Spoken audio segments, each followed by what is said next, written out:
This book goes on sale tomorrow. What a journey, I cannot believe it. This will be the last video in this series where we've been counting down the days with a bit of the backstory of what brought this book into existence.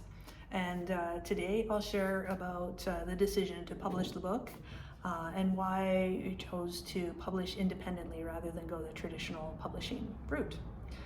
So once I had several chapters in draft form, I sent them out to beta readers. So beta readers are the very first readers of a rough draft of a manuscript, and they're reading it to see, is this a story worth telling? You know, is this something that people would want to read? Are there big things that are missing? Are there things that are redundant or overlapping?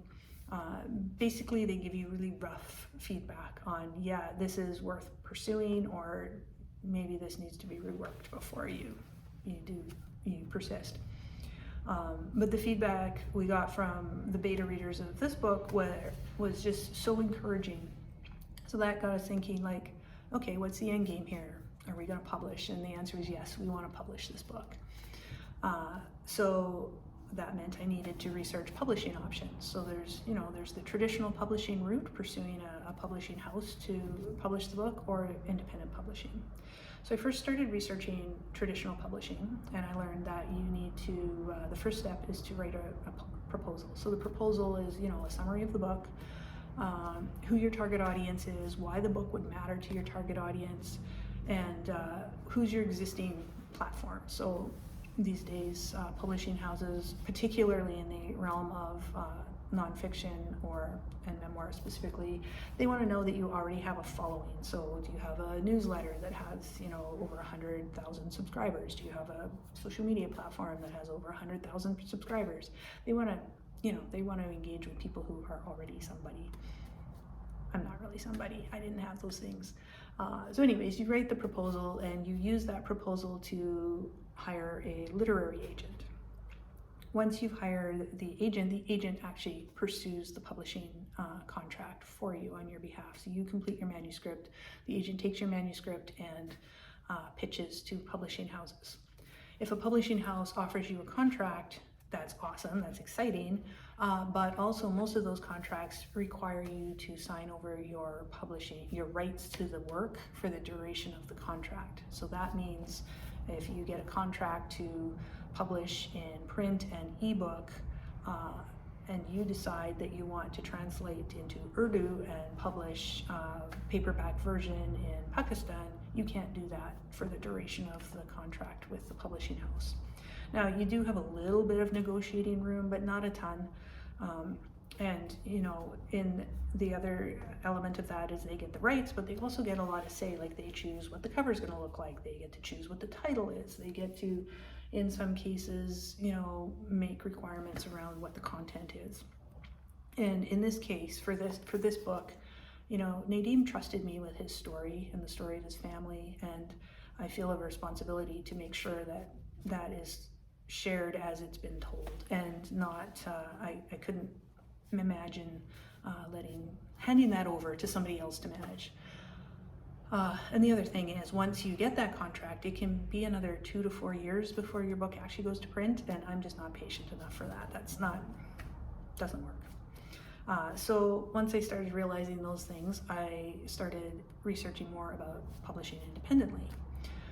And there's a lot to that, and it's a field that's changing very, very quickly because it's kind of the way of the future, I think. Essentially what it means is you do all the things.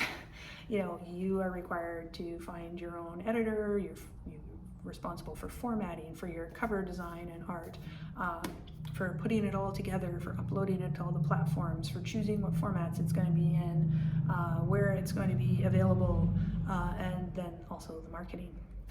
And so I had a lot to learn about that. So, but fortunately, I also have a lot of people in my circles who actually do elements of that work professionally.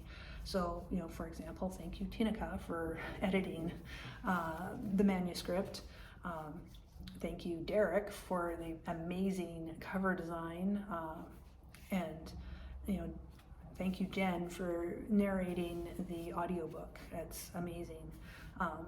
And for all the rest of it, I suppose I should be thanking all the thousands of YouTube tutorials that I referred to kind of guide me through all the rest of the process, from having this just be a journal to now it is a real book. So this is the last of these videos, because tomorrow this book goes on sale. And of course now, Nadim and I have done our part, and now it's all over to you. So, we would love it if you would buy the book, read the book, review the book. I'm kind of kidding, but not really. Most of all, we want you to read it and enjoy it. That would be amazing. And also, we would love to hear from you directly if, when you've read the book, you have thoughts that you would like to share. So please don't hesitate to reach out if you have thoughts after you've read the book. Like I say, this is the last video in the series. Tomorrow's going to be a little bit different. We're going to be doing a live stream where some of the folks from my writing group are going to join me. I'll read a short excerpt from the book, and they'll ask a few questions to get a little bit of discussion going about the main themes in the book. So I really hope you can join us for that. I'll include the link for the live event below, and also, or you can check on the website, and I'll leave the website details in the link below as well. All right, thank you so much for joining us on this journey, and I don't think you understand how exciting this is.